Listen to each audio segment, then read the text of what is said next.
Olá, aluno! Seja muito bem-vindo mais uma vez à continuação do nosso curso de Finanças Pessoais. Nós estamos vendo aqui alguns segredos importantes do sucesso das finanças, sem fazer grandes mudanças, sem radicalismo, apenas fazendo ajustes no dia a dia, controlando os gastos, tendo disciplina, guardando uma parte do salário todos os meses, cuidando para não se endividar, enfim, algumas dicas importantes que eu estou dando aqui para vocês realmente cuidarem melhor do seu dinheiro e terem sucesso financeiro. E dentro dessa continuidade, agora a gente vai falar sobre o futuro, quer dizer, como garantir um futuro promissor nas finanças. E aí a gente vai ver a importância dos juros compostos e veremos também algumas alternativas de investimento, algumas opções de aplicações financeiras que nós temos no mercado. Eu vou mostrar aqui rapidamente as principais características delas. Vocês sabem que, como eu sempre digo, não existe melhor aplicação financeira, existe uma aplicação ideal para aquele momento, para aquele perfil e para aquele objetivo de investimento. Agora, a gente precisa também diversificar, não dá para colocar todo o dinheiro num único investimento. Então, dentro dessa diversificação é importante conhecer produtos diferentes para fazermos as melhores escolhas, tá? Bom, vamos lá então. Poder dos juros compostos. O que são juros compostos? Na prática, o juro composto, ele reinveste automaticamente os ganhos, dentro de uma aplicação financeira, gerando uma renda maior a cada período, porque o dinheiro que foi investido, ele vai render juros e vai ser um novo montante, um novo capital. Sobre esse novo montante serão aplicados os juros nos próximos períodos. Então, mês a mês, o rendimento tende a ser maior. Os juros compostos, segundo o Albert Einstein, são a maior força do universo. Teve um outro momento também que o Albert falou que os juros compostos deveriam ser considerados a maior invenção da humanidade em todos os tempos. Tal é a força, tal é o poder dos juros compostos, poder de multiplicação do dinheiro. Então, no juro composto, os juros eles vão se amontoando, eles vão se incorporando ao principal, ao capital investido, de modo a gerarem cada vez mais juros ao longo do tempo. Veja, se eu aplicasse 100 mil reais a 20% ao ano, por exemplo, no modelo de juros simples, o que eu teria? Mês a mês a formação de 20 mil reais, ano no caso aqui, ano a ano a formação de 20 mil reais de juros. Então, no primeiro ano, 20 mil, no segundo, no terceiro, no quarto, durante todo o período. Aqui a gente fez um exemplo de 12 anos. 20 mil por ano, sem mudar um centavo, sem mudar uma vírgula.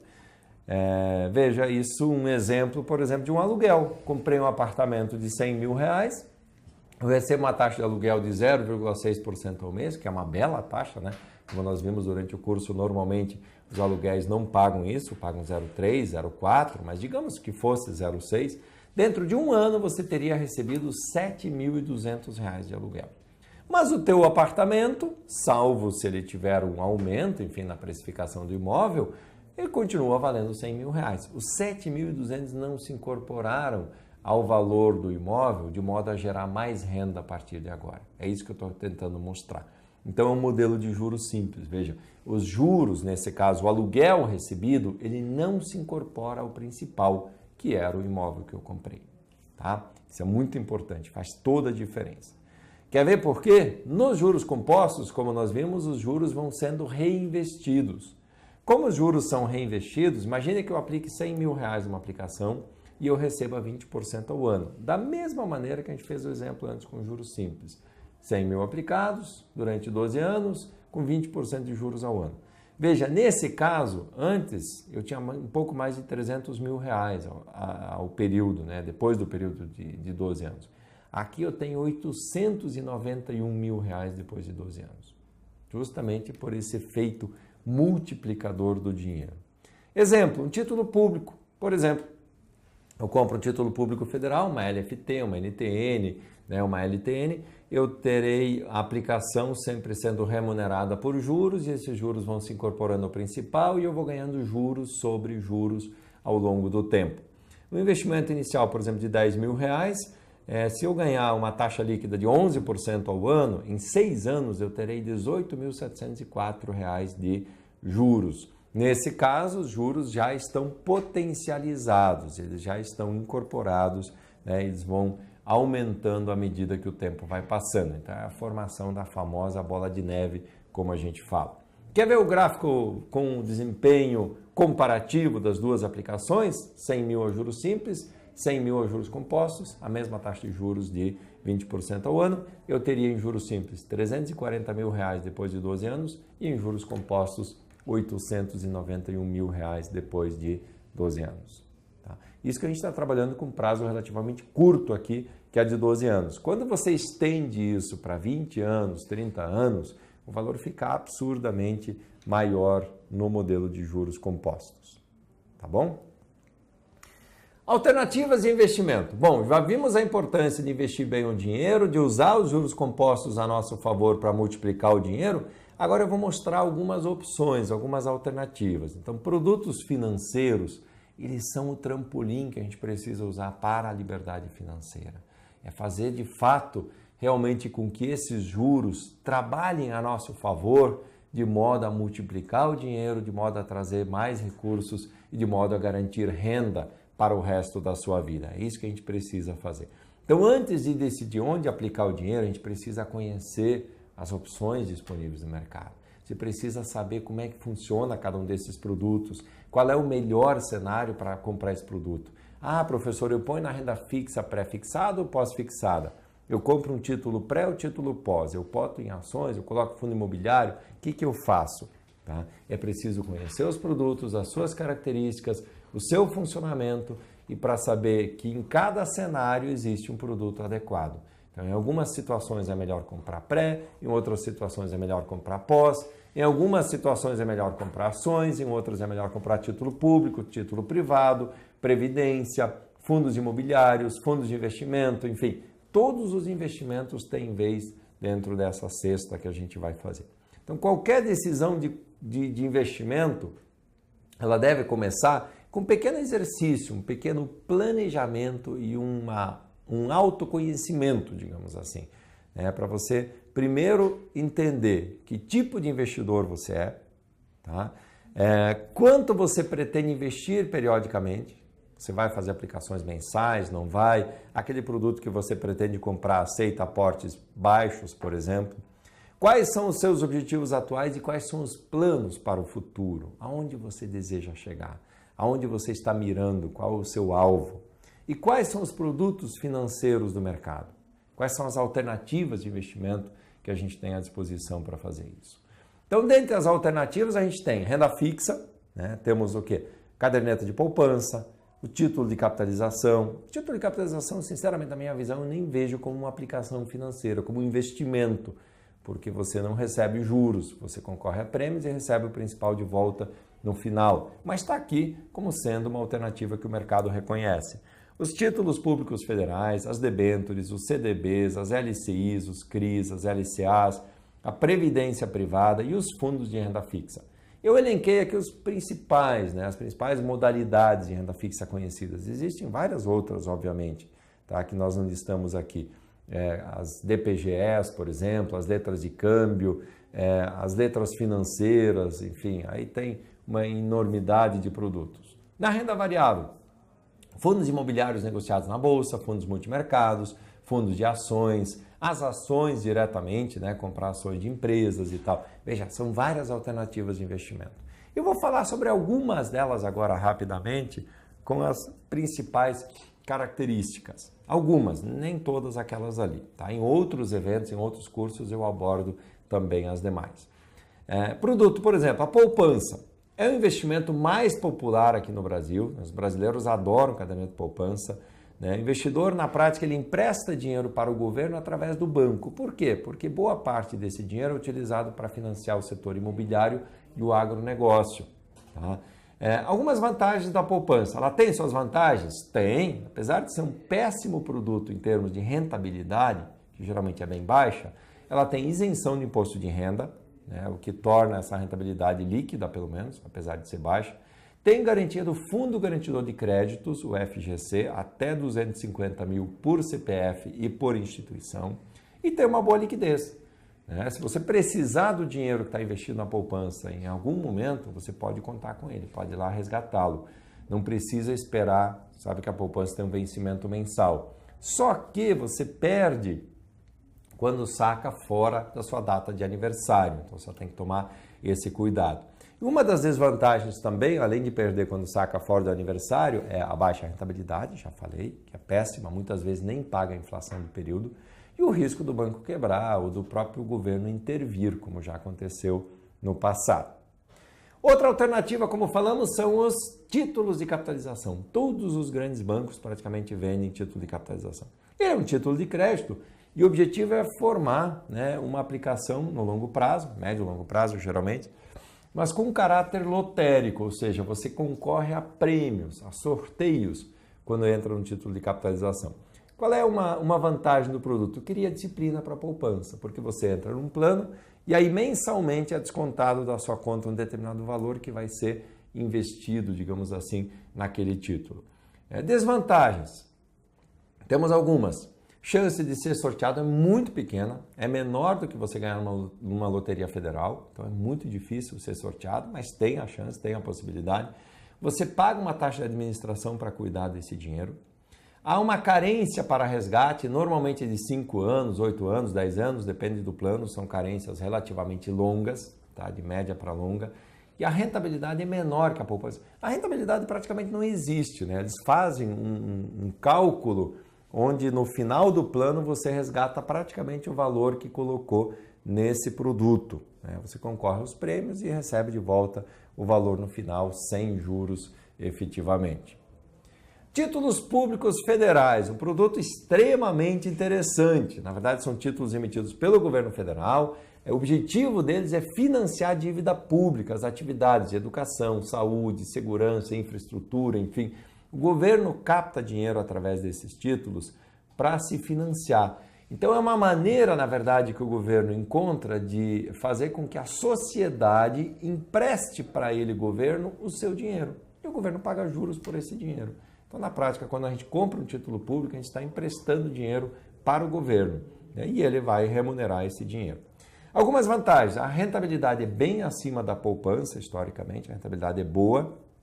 São considerados títulos com baixo risco, apesar de existir também, claro, o risco de crédito do governo, né? O governo pode dar calote, pode quebrar e tal, tudo mais, mas é um risco extremamente pequeno, porque é um risco soberano, que a gente chama, é o menor risco do mercado, o título público.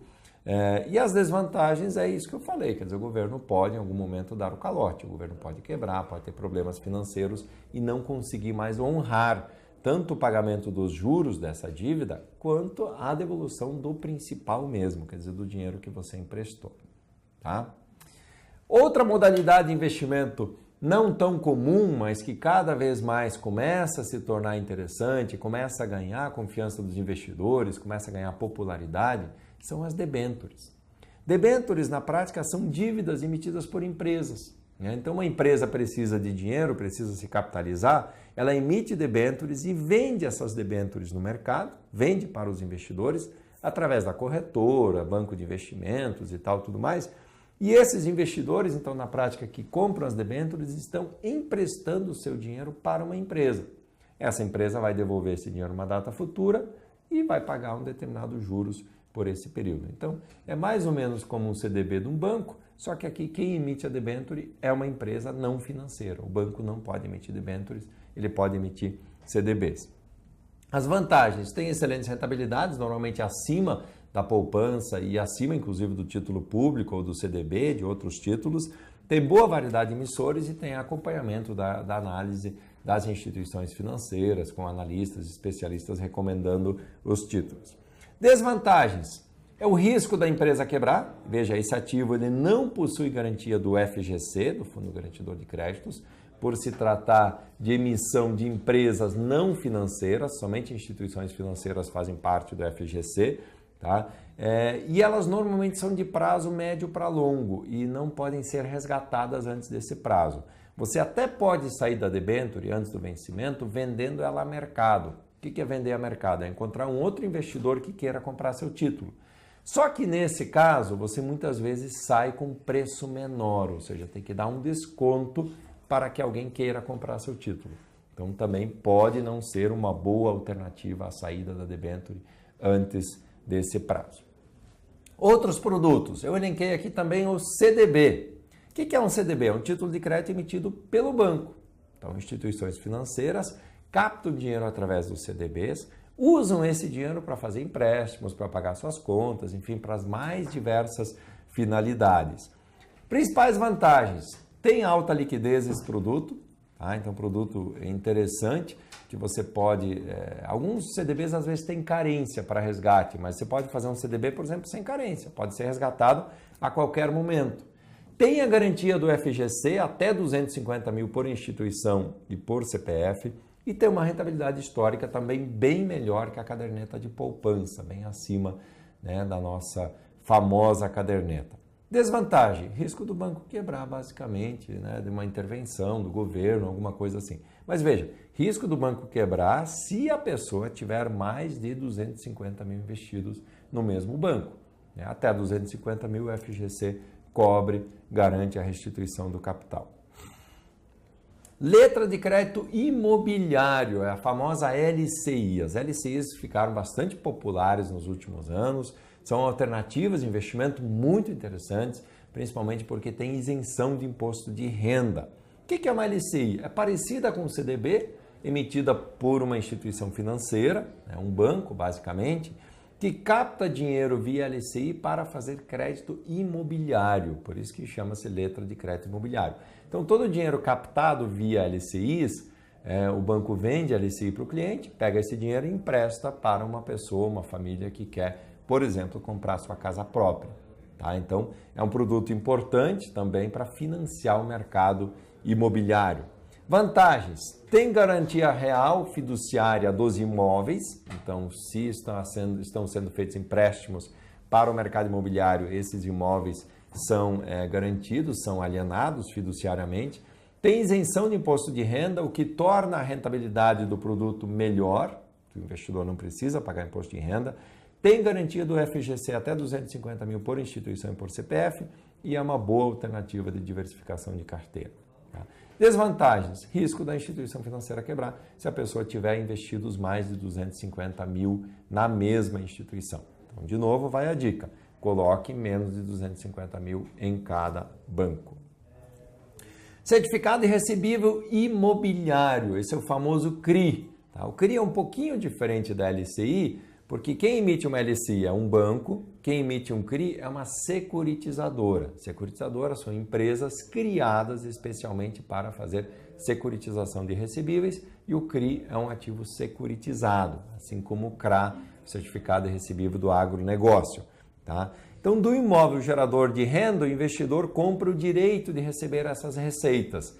Então, um CRI, por exemplo, pode ser criado a partir de um contrato de aluguel, a partir de um contrato de financiamento. Essa renda gerada por esses contratos se reverte como rentabilidade, como juros pagos ao investidor que compra esse título. Tá? São garantidos por imóveis, então tem garantia real, isso é muito bom. Tem isenção de imposto de renda também o CRI, então o investidor que compra o produto ele tem a rentabilidade líquida e apresentam excelentes rentabilidades, normalmente históricas. Desvantagens: risco da securitizadora quebrar, risco de não conseguir vender o papel ao preço desejado antes do vencimento. Geralmente CRIs são investimentos de médio a longo prazo. Tá? Você compra um título aí de 10, 15, 20, 30 anos. Se você quiser sair antes, pode, mas você não consegue resgatar o título. Como é que sai então? A mercado. O que é sair a mercado? Através da sua corretora, através da instituição que te vendeu ele, você tenta encontrar um outro investidor interessado no título. E aí provavelmente ele vai exigir algum desconto para poder comprar esse título. Então você pode sair com alguma desvantagem nesse caso. Letra de crédito do agronegócio, são as famosas LCAs. O que são LCAs? Títulos emitidos por instituições que concedem empréstimos para o setor agrícola e agropecuário. Assim como a LCI, né, que é o primo irmão da LCA, que é emitida para financiar o crédito imobiliário, a LCA é emitida para financiar o agronegócio. Então, são recursos destinados exclusivamente para lá. Também são isentas de imposto de renda, também tem garantia do FGC até 250 mil e apresentam excelentes rentabilidades históricas, já isentas de imposto de renda, como a gente viu. Qual é o risco? Instituição financeira, mais uma vez. Então, cuidado para não se expor muito, porque pode ter uma perda se tiver mais de 250 mil na mesma instituição. Continuando nas alternativas, eu coloquei aqui também previdência privada, os famosos planos de PGBL e VGBL. O que é? Uma forma de você contratar um seguro, na verdade, né? De garantir uma renda para você mesmo ou para os seus, para a sua família, enfim, para a sua pessoa amada no futuro. Vantagens: tem incentivo fiscal, né? Quem faz um PGBL, por exemplo, pode abater o valor da contribuição na sua renda anual para pagar menos imposto de renda. Planejamento sucessório, né? Por quê? Porque não cai em inventário. A própria pessoa que faz o plano já coloca o beneficiário do plano e a ele será pago o valor no caso da morte do titular. Não há cobrança de come-cotas. Come-cotas é aquele imposto de renda que cobra em maio e novembro nos fundos de investimento. Veja, apesar daqui se tratar também de fundos, são fundos de previdência específicos, eles não têm sistema come-cotas, o que no longo prazo é muito bom. Desvantagens: tem taxa de administração, então muita atenção, muito cuidado na hora de contratar uma previdência privada para não pagar uma administração muito cara, e tem uma carência normalmente para resgatar o valor contratado.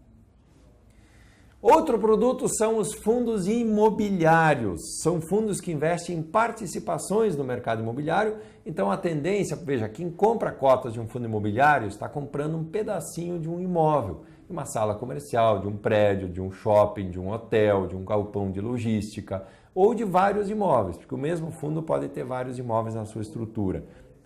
Vantagens: são negociados em bolsa, então tem liquidez, você pode comprar e vender a qualquer momento através do mercado, no home broker. Custo de entrada e saída é muito baixo, enquanto comprar um imóvel é extremamente caro, porque você tem que pagar ITBI, tem que pagar a corretagem para o corretor, tem que pagar taxas de cartório e tal, tudo mais. Aqui é muito barato, você paga só as corretagens na corretora. O fracionamento do investimento é possível, então você pode comprar um empreendimento de altíssimo padrão, tendo pouco dinheiro, porque você só compra um pedaço dele, o que quiser. Tem isenção de imposto de renda sobre os rendimentos, tem gestão profissional, você não precisa fazer a gestão do imóvel e tem acesso a grandes empreendimentos, mesmo tendo pouco dinheiro. Desvantagens: cuidado com a qualidade do imóvel e com a qualidade do locatário, do inquilino. Se o inquilino não pagar o aluguel, ou desistir, ou sair fora, isso pode virar um problema.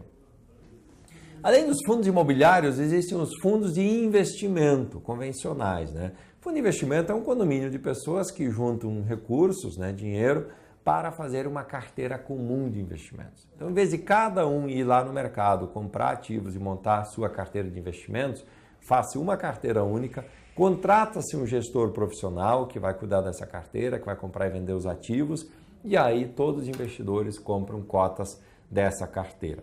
Então as vantagens: tem gestão profissional, tem ganho em escala, tem diversificação de risco e reduz os custos de administração porque você monta uma carteira coletiva. Tá? Desvantagens: dependendo do tipo do fundo, né? São 14 categorias diferentes de acordo com a Ambima, pode ser altamente volátil ou muito conservador. Tem alguns fundos extremamente conservadores, que às vezes a rentabilidade é baixa, não acompanha sequer o CDI, e tem fundos que são mais rentáveis no longo prazo, mas são voláteis, como os fundos de ações, os fundos cambiais ou os próprios fundos multimercado.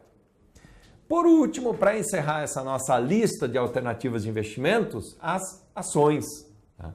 Ações, na verdade, são formas, né? Você compra uma ação, você se torna sócio de uma empresa. É uma forma de você se tornar dono de um grande empreendimento, de uma grande empresa, de um grande negócio, né? Comprando participações societárias através da bolsa. Então, quem compra ações de uma empresa, na verdade, ele não é credor da empresa, ele se torna sócio da empresa. Se a empresa tiver lucros, ele vai receber uma parte desses lucros. Se a empresa distribuir dividendos, então essa é a participação dele nos dividendos. Se a empresa crescer, aumentar seu faturamento, resultados e tal, tudo mais, as ações se valorizam, portanto, o patrimônio do investidor se valoriza. Tá? Vantagens: tem alta liquidez, né? Negociação na bolsa, você pode operar em diversas estratégias, entre mais conservadoras, mais arriscadas, comprar ações, por exemplo, de empresas que pagam bons dividendos, ou então comprar ações de empresas que não paguem bons dividendos, mas que têm bom potencial de crescimento, podem trazer grande valorização do patrimônio ao longo do tempo. Mas sempre que a gente entra em ações, a gente precisa pensar que é um produto de renda variável, que tem um risco associado a esse tipo de investimento e que o investidor precisa olhar com um horizonte de médio a longo prazo. Não dá para querer ser imediatista, nesse tipo de investimento. Desvantagens: volatilidade dos papéis. Os preços vão variar de acordo com as expectativas dos investidores. Não necessariamente pelo resultado apresentado, mas por expectativas e resultados futuros. O mercado sempre antecipa, sempre mostra antes esses investimentos. Então eu mostrei aqui para vocês algumas alternativas, como eu falei, não são todas, obviamente, existem muitas outras opções de investimento, mas eu mostrei as principais e as principais características delas. Não daria tempo aqui de detalhar todas elas, mas nos próximos cursos e eventos, que certamente vocês vão participar também, nós veremos no detalhe cada um desses produtos de investimento. Mas lembre-se que eu falei antes, a gente sempre precisa pensar nos investimentos numa forma de montar uma carteira de investimentos. Não escolher apenas um deles, escolher alguns, vários deles, os que têm mais a ver com a nossa estratégia, com o nosso perfil, com o nosso objetivo, e aí sim montar um mix, uma carteira de investimentos que seja promissora. Sempre pensando no melhor custo-benefício, sempre pensando no produto que tem a melhor segurança, com a melhor rentabilidade, com a melhor liquidez. Algumas aplicações têm muita liquidez, outras têm muita rentabilidade, outras têm muita segurança. Não dá para só fazer uma, como eu falei, precisa fazer um mix onde você tem uma carteira equilibrada, e que componha da melhor forma esses três fatores. Sempre pensem desta maneira. Tá?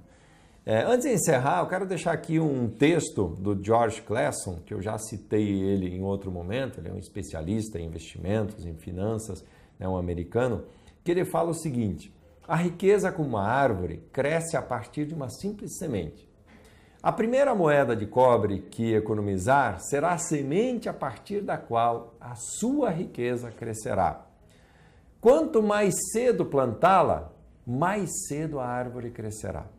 E quanto mais fielmente alimentar e regar essa árvore com economias constantes, logo chegará o dia em que poderá abrigar-se em pleno contentamento embaixo de sua sombra.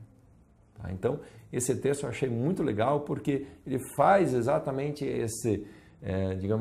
essa aproximação entre você plantar uma árvore, regá-la e colher os frutos lá na frente, no futuro. Vai demorar um pouco, mas se você cuidar dela com carinho, esse dia vai chegar, com as nossas finanças, com a nossa vida financeira. Cada real que você guarda hoje, cada real que você economiza e investe, ele vai frutificar, ele vai dar resultados lá na frente. Ele vai trazer frutos, vai fazer sombra para você no futuro e você vai se abrigar na sombra da árvore que você mesmo plantou. Então você guarda uma parte da sua renda, investe bem essa parte da sua renda, fica cuidando desse dinheiro, administrando esse dinheiro, colocando cada vez mais dinheiro, quer dizer, aumentando cada vez mais esse investimento, de modo que você tenha um grande volume de dinheiro aplicado numa data futura. E aí sim poderá ficar tranquilo, poderá se abrigar na sombra desse dinheiro, poderá viver de renda. Lembra que eu falei em outra aula? Certamente esse é o seu sonho de consumo, certamente essa é a vida futura que você está buscando, que nós todos deveríamos buscar. Tá bom? Então, encerrando essa nossa aula aqui, esse nosso curso de finanças pessoais, quero desejar realmente que vocês tenham muito sucesso, consigam fazer bons investimentos, consigam cuidar bem do seu dinheiro, valorizem o seu dinheiro para ter muita felicidade, poder realizar os seus sonhos em conjunto com a sua família, poder ter uma vida financeira tranquila, equilibrada, e promissora. Eu acho que isso é fundamental. Viver bem hoje, usufruindo da melhor maneira possível das economias, dos sacrifícios financeiros que a família faz, mas também transformar esses sacrifícios em satisfação futura, em plenitude financeira lá na frente, principalmente para você poder aproveitar, curtir e fazer coisas bacanas da sua vida. Não é para guardar dinheiro simplesmente por guardar. O guardar dinheiro, economizar, poupar é por alguma razão, é para realizar algum sonho, é para buscar uma satisfação lá na frente. E é isso, eu espero que você sempre faça. tá bom? Eu vou deixar aí na tela, no final dessa aula, os meus contatos, tá aí meu telefone, meu e-mail, o que vocês precisarem. Se tiverem dúvidas sobre algum conteúdo abordado aqui ou quiserem trocar uma ideia, alguma experiência sobre esse vasto, amplo mundo aí dos investimentos, eu estarei sempre à disposição de vocês. Podem contar comigo, tá bom? Muito obrigado, espero realmente que tenha ajudado vocês a terem, né, uma noção melhor do mundo das finanças, dos investimentos. Dei aqui várias dicas importantes para vocês investirem melhor, cuidarem melhor do seu dinheiro e terem sucesso financeiro. Espero que de fato isso aconteça, que vocês consigam prosperar na sua vida financeira, tá bom? Muito sucesso e espero revê-lo em futuros outros eventos e cursos aqui do nosso InfoMoney Educação. Valeu, um abraço e até mais!